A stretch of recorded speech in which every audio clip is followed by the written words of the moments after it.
안녕하세요. 유용한 밀리터리 정보를 여러분께 알려드리는 유용한의 밀당 세 번째 시간입니다. 저는 캡틴 유. 저는 밀리박입니다. 여러분 웬 갑자기 캡틴 유의 밀리박이냐 좀 어리둥절을 해야 하시는 분도 계실 텐데 좀 재밌는 별명 붙이는 게 좋겠다 이런 얘기도 있고 그래서 저희들이 임의로 정해봤는데 어떠신지 모르겠어요. 자, 오늘 이 국내에 또 핫한 이슈 중에 하나인 병력 감축과 부대 통합 문제를 다뤄보기로 하겠습니다. 우리가 이제 소위 인구 절벽이 오면서 병력도 대규모로 이제 줄어들 수밖에 없는 상황이 됐는데 작년부터 오는 2022년까지 육군만 11만 8천 명이 줍니다. 근데 이게 5년간 11만 8천 명이니까 매년 2만 명 이상이 줄어드는 거죠. 근데 말이 2만 명이지 2만 명이면 2개 사단이잖아요. 그러니까 그렇습니다. 2개 사단 이상이 줄어드는 사실은 큰 이제 변화가 생기는 건데 이에 따라서 이제 뭐 몇몇 사단들이 통폐합되고 이런 변화가 있고 여기에 대해서 이제 안보 우려를 제기하는 분도 있고 그런데 거기에 대해서 한번 밀리 박 선생님과 함께 한번 얘기를 나눠보려고 합니다. 우리 정말 세계적으로 자랑할 만한 최정예 사단 20사단이 있죠. 네, 제20 기계화 보병사단. 네. 근데 20사단이 뭐 동부가 최강이다 아니면 거의 세계 최강 수준의 기계화 사단이다 이런 얘기가 있는데 맞습니까? 동부가에서 상당한 그 전력을 가지고 있고 네. 그 보유하고 있는 전차의 그 성능이랄지 이런 네. 것들이 3세대를 넘어서 3.5세대급의 네. 전차까지 보유하고 있기 때문에 네. 흔히들 동부가에서 상당히 상위 그룹의 네. 그 기계화 보병사단 내지는 기갑사단으로 알려져 있죠. 네, 여기 모형이 하나 있습니다. 그렇습니다. 이게 24단 주력 전차죠? 그렇습니다. 예, 최신형 K2 흑표 전차의 모형인데 이게 국방과학연구에서 만든 거기 때문에 굉장히 정교하게 똑같이 만든 거예요. 제가 프라 모델들을 많이 보는데요. 네. 상당히 그 정교한 그 제품이고 네. 좋으시겠어요. 이런 것도 네. 받으시고. 가끔 맞습니다. 너무 부럽습니다. 오늘 하여튼 이렇게 교보제도 준비했는데 나중에 이제 자세히 얘기를 하긴 네. 하고요. 근데 이 24단이 11사단으로 통폐합이 된다면서요? 네, 지금 현재 네. 계획상으로 그렇게 확정이 됐습니다. 네. 근데 이게 왜 지금 논란이 되고 있는 건가요? 사실은 기계화 보병사단인 11사단과 네. 같은 기계화 보병사단인 20사단의 통합이 네. 예견이 됐는데 다만 이것이 네. 11사단 위주의 통합이냐 내지는 20사단 위주의 통합이냐 네. 또 사단의 단대호를 어느 쪽에서 가져가느냐 네. 뭐 이런 것 때문에 상당히 그동안에 논란이 좀 있었죠. 네. 제가 알기로는 이 화력이나 이런 것들은 24단이 11사단보다 세지 않습니까? 그렇습니다. 그러면 11사단이 24사단으로 통폐합되는 게 맞는 거 아닌가요? 흔히들 그런 네. 그 말씀들도 하시고 네. 또 그래서 그 밀리매니아 분들도 많은 네. 오해들이 있으셔요. 네. 그래서 대한민국의 기갑 전력이 축소되는 거 아니냐 뭐 네. 이러는데 전체의 기갑 전력은 뭐 육군에서 홍보를 좀 등한히 해서 그런 면도 없지 않아 있습니다만 네. 24단의 모든 전력이 네. 거의 온전히 11사로 가고요. 네. 다만 11사는 그 부대의 명칭을 네. 그대로 온전히 보존하게 되는 네. 그리고 24단은 말하자면 이제 그 공식적으로는 해체가 되는 네. 그런 통폐합이 있습니다. 근데 보면 이제 24단 중에도 일부 부대는 아예 이제 해체가 되는 경우도 있는 것 같더라고요. 그 이하 부대 중에. 그렇지는 않은 걸로 저는 알고 있는 게 뭐 네. 예하를 말씀하시는 뭐 네. 역사적으로 뭐 많은 밀리미터도 알고 계시지만 네. 60여 단, 61여 단, 62여 단 이렇게 네. 크게 그 전투 여단들이 3개 여단들이 있잖아요. 네. 근데 60여 단은 벌써 그 작년에 통폐합이 됐죠. 통폐합이 네. 됐던 8기계화 보병사단으로 예속이 됐고요. 네. 나머지 61여단과 62여단은 모든 그 보유 장비들은 네. 고스란히 11사단에 통폐합이 됩니다. 전력 자체가 약화되는 건 아니다. 네, 절대 아닙니다. 그런 말씀이죠. 네. 근데 일부 보니까 뭐 큰 부대는 아니지만 대대급이 뭐 좀 변화가 생기는 이제 그런 뭐 해체가 된다든지 뭐 그런 얘기도 일부 들리더라고요. 네, 지금 뭐 밀담에서만 좀 말씀드릴 수 있는 건데요. 네. 우리나라의 그 전차 대대로 보면 34개 대대가 소위 기계화 부대에 이제 배속이 되어 있는데 네. 탐계 기계화 보병사단과 8개 네. 기갑 여단으로 통폐합된다 했을 때 많은 부분이 폐체가 되지 않느냐는 네. 우려들을 합니다. 근데 네. 제가 알고 있기로는 32개 전차 대대가 고스란히 온전하고요. 네. 나머지 2개 대대 정도는 또 축차적으로 네.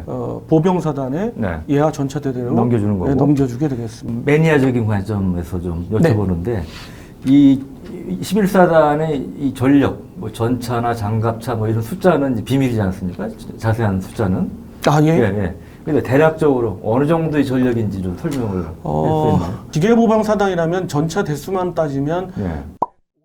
10대가 기준입니다. 숫자 비밀 아닙니까? 나 앞으로 이 방송 못하게 되지.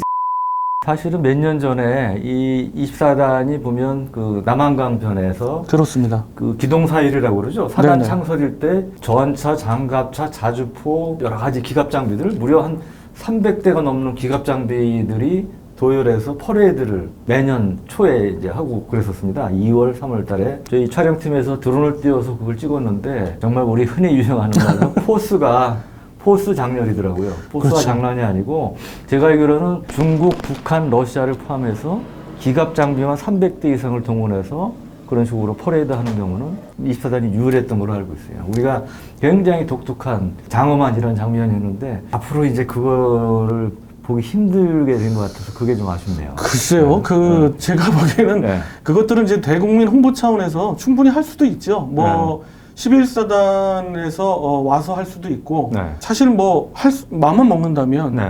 언제든지 할 수는 있겠죠. 네, 또 의지 문제다. 이제 그런 말씀이죠. 네네. 그러니까.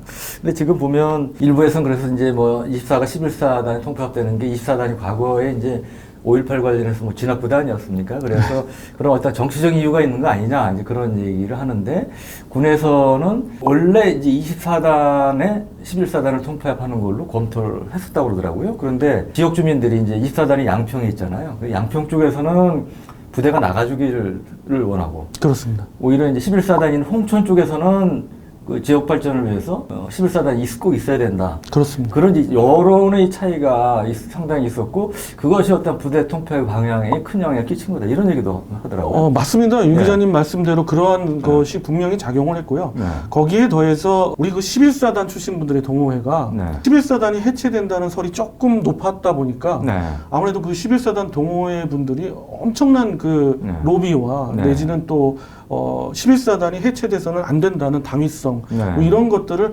각종 그 매체나 그런 데서 이제 네. 많이 좀 주장을 하시고 했고 네. 너무도 열성적으로 네. 원하셨고요. 네. 그것도 없지 않아 그 네. 영향을 미치지 않았나 하는 네. 생각도 듭니다. 네.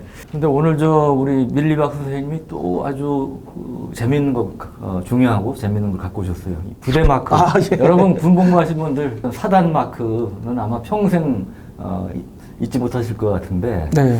오늘 뭐 지금 얘기 나누고 있는 11사단. 네, 11사단. 네, 이게 네. 11사단. 여기 이제 11사단의 마크입니다. 예, 네. 흔히 화랑부대라고 화랑부대, 하죠. 예. 예. 동부전선의 유일한 기갑 부대죠. 네. 예. 지금도 동부전선을 든든히 바치고 있지만 네. 향후에는 방어보다는 공격 위주의 사단으로 네. 편제가 됩니다. 그래서 네. 좀 더 강력한 그 기계화 보병사단으로 편제가 되는데 네. 아무튼 이 화랑부대 11 기계화 보병사단이고요. 11사단이 근데 뭐 사단 출신들께는 좀 신뢰되는 말씀인지 모르겠는데 젓가락 부대? 젓가락 사단으로 많이 알려져 있잖아요. 근데 이게 왜 그렇죠. 이게 뭐 11이라는 네. 숫자 때문에 그렇습니까? 아니면 뭐 너무 고생을 많이 해서 뭐 빼빼 말라서 그렇다는 얘기도 있고. 사실은 그 후자 쪽 얘기들을 예, 흔히들 많이 많이 하시죠. 하죠. 예, 예. 출신 분들은 워낙 고생을 많이 하시고 네. 옛날 기계화 사단 전에는 엄청나게 그 도보로 이제 그 행군도 많이 했던 네. 예비 사단 성격이기 때문에 네. 어마어마한 훈련량을 또 소화해야 되기 그렇죠. 때문에 이제 예. 전방 경계 부대보다는 후방 그 예비사단 훈련을 많이 하죠. 그렇죠. 네. 다음은 이제 결전 부대 그 네. 20 기계화 보병 사단입니다. 네. 뭐 흔히들 뭐 여기 또 젓가락 얘기도 하셨으니까 네. 또 이제 뭐 폄하하는 건 전혀 아니고요. 네. 뭐 흔히들 네. 우리 껌이 뭐죠? 네. 그 자이리툴 부대라고 그러죠. 자이리툴, 예, 예. 네, 자이리툴. 자이리툴 부대라는 네. 그런 네. 그 예명도 갖고 있는 네. 그런 부대고요. 예. 자, 그리고 우리가 보면 이제 11사단이나 20사단이 이게 6.25 때도 어떤 역할을 했나요? 24단은 한국 전쟁에 참전을 했고요. 예. 뭐 유명한 그 1090고지랄지 애만고지에서 네. 그 미 45사단에 이어서 성공적으로 방어를 했고 마지막에 가칠봉에서 네. 전쟁을 네. 종전을 갖다 맞이했죠. 그 11사단이 6.25 전쟁 때 활약한 전투는 어떤 것들이 있을까요? 11사단 뭐 어마어마했습니다. 뭐 네. 특히 그 동부전선에서 네. 활약이 대단한데요. 네. 그 한국 그 지상군 1군단 그 배속이 돼가지고 네. 동해안 지역의 뭐 5사단 옆에서 네. 많은 그런 참전 기록이 있고 대부분 승전을 했습니다. 물론 패전도 뭐 전통 있는 사람들은 패전도 많이 했던 네. 사단들도 많은데 네. 11사단도 유명한 또 우리나라가 자랑할 만한 네. 그런 메이커 사단입니다. 네. 오늘 시간에는 우리 역사와 전통을 자랑하는 11사단과 20사단의 통폐합 문제를 다뤘는데 그 일각에서 이제 우려하듯이 어떤 우리 그 기계부대 전력의 약화, 안보 공백 이런 것들이 크게 걱정할 수준이 아니다. 그 좀 부풀려서 알려진 점이 많다. 이런 말씀을 우리 밀리방님께서 해주셨는데 밀리방님 말씀대로 전력 약화나 안보 공백이 없기를 바랍니다. 저희는 다음 시간에 또 여러분들께서 많은 관심을 갖고 계신 주제를 갖고 찾아뵙도록 하겠습니다. 감사합니다. 감사합니다.